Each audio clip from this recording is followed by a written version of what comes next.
I gychwyn, todd y syniad o wneud albwm Nadoligaidd ddim yn canu cloch, ond pan oedd cwmni Universal yn gofyn ar hyd yr amser bob blwyddyn, mi oedd hi'n amser i eistedd i lawr a meddwl am y syniad yn ddifrifol.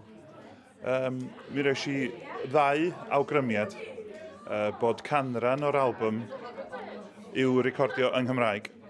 Wedyn oedd hynna'n rhoi rhyw fath o ola newydd ar y syniad. A diolch i'r drefn o Hamburg mi ddoth o gola gwyrdd. Wedyn mae yna un ochr sydd yn, a deud y gwir, efo'r carola mwyaf enwog o wledydd fel Awstria, Sbaen, America, Cymru, Prydain. A wedyn mae 10 o'r caneuon wedi cael eu cyfieithu a'i pherfformio nid yn unig yng Nghymru, ond gyda cerddorfa Cwmni Opera Cymru.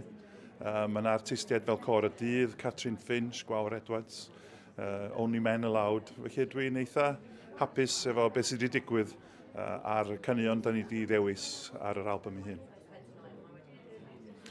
Mi oedd hi yn dasg anodd iawn i gael y cwmni yn Hamburg, Deutsche Grammophon, i gytuno i ddod â un albwm allan hefo 2 CD oedd i fewn.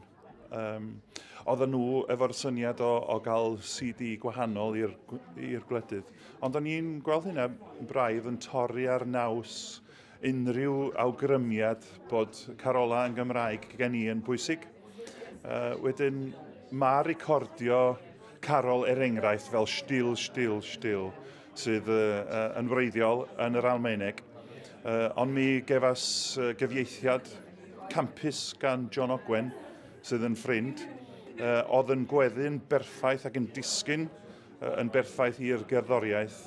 A dwi'n eitha bodlon efo'r ffaith bod rhan fwyaf o'r cyfieithiadau wedi gweithio yn campus. Ond mae hefyd darna fel Gwyl y Baban gan Caryl Parry-Jones wedi cael ei recordio yn ei chwmni bach hi tu allan i Gaerdydd yn y cwt tu allan sydd yn stiwdio recordio ganddi hi am yfyr. Ond oedd o'n hollol bwysig i mi bod y ffaith bod yna 2 CD a bod un wedi cael ei anelu mwy at Gymru a'r llall yn rhyngwladol. Un o'r syniadau roedd Universal ar y bwrdd oedd y ffaith bod efallai caniatâd gan gwmni o'r Amerig am y gân Nadolig Gwyn, White Christmas, sydd wedi anfawrwoli wrth gwrs gan Bing Crosby.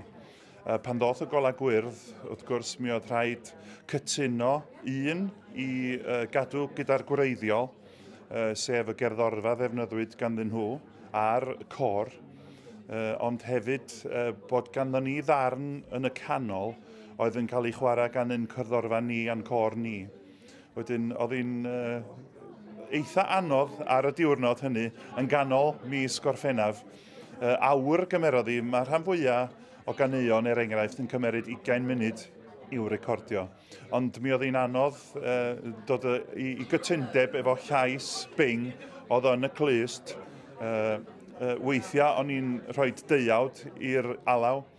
Ar dro arall roedd y gerddorfa yn cyd chwarae gyda'i gerddorfa ynta. A deud y gwir, yr ail recordiad ydy hon gan Bing Crosby, achos oedd y cyntaf wedi cael ei chwarae gymaint, oedd y tapiau hunan wedi gorfod cael ei taflu i ffwrdd. Achos oedd o ar ôl yr ail ryfel byd, oedd pobl wrth gwrs angen clywed rhyw fath o gerddoriaeth oedd yn denu nhw tua adref, ac wrth gwrs mae'r gân yn disgrifio Nadolig gartref, mae bob un ffordd yn arwain tuag at bod gartref. Ond na, oedd o'n berfformiad eitha gwefreiddiol a dweud y gwir, a mae wedi cydiad fel syniad efallai y daw Bing am y tro cyntaf yn rhif 1 ym Mhrydain. Yng ngobeithio ni, wrth gwrs, yn y cychwyn cyntaf, dim ond un fodlon efo sut aeth y recordio.